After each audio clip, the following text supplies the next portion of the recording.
మన ఈగా ఫేమ్ కిచ్చ సుదీప్ గారు, సునీల్ అండ్ వరలక్ష్మి శరత్ కుమార్ గారు లీడ్ రోల్లో చేసిన మ్యాక్స్ మూవీ రివ్యూ చూసేద్దాం. కార్తీ గారి ఖైదీ సినిమాని ఇన్స్పైర్ అయ్యి ఈ సినిమాని తీసినట్టు అనిపించింది. సినిమా మొత్తం ఒక్క నైట్లోనే జరిగిద్ది. అలా అని సేమ్ అలాంటి స్టోరీయే కాదు, ఒక డిఫరెంట్ స్టోరీతోనే యాక్షన్ థ్రిల్లర్గా మనకు చూపించడానికి ట్రై చేశారు. మరి ఇంతకీ సక్సెస్ అయ్యారా లేదా అంటే, స్టార్టింగ్ నుంచి ఎండ్ దాకా పెద్దగా సోది లేకుండా ఎర్రల్ రష్ని మాక్సిమం పెంచేసే సినిమా ఈ మ్యాక్స్ మూవీ. కిచ్చా సుదీప్ గారి స్క్రీన్ ప్రెజెన్స్ కూడా సినిమాని నెక్స్ట్ లెవెల్కి తీసుకెళ్ళింది. యాక్షన్ లవర్స్కి ఇది పర్ఫెక్ట్ మూవీ అని చెప్పొచ్చు. అందులోనూ కాంతారా మూవీ ఫేమ్ అజనీష్ లోక్నాథ్ గారు తన బ్యాక్గ్రౌండ్ స్కోర్తో చాలా వరకు ఇరక్కొట్టేశారు. సాంగ్స్ యావరేజ్గానే ఉన్న బీజిఎం అయితే అదిరిపోయింది.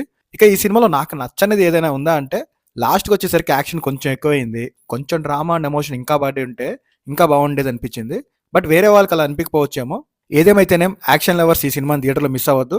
మంచి సౌండింగ్తో ఉన్న థియేటర్స్లోనే చూడటానికి ట్రై చేయండి. మూవీ ఎక్స్పీరియన్స్ ఇంకా బాగుంటుంది. మీరు కనుక ఆల్రెడీ ఈ సినిమాని చూసుంటే మీకు ఎలా అనిపించిందో కామెంట్ చేయండి. అండ్ వీడియో నచ్చితే లైక్ చేసి మన ఛానల్ని సబ్స్క్రైబ్ చేసుకొని మిగతా వీడియోస్ కూడా చూడండి గైస్. మన ఈ సినిమా రేటింగ్ వచ్చేసి 3/5. Thank you. మీ ఈ సినిమా.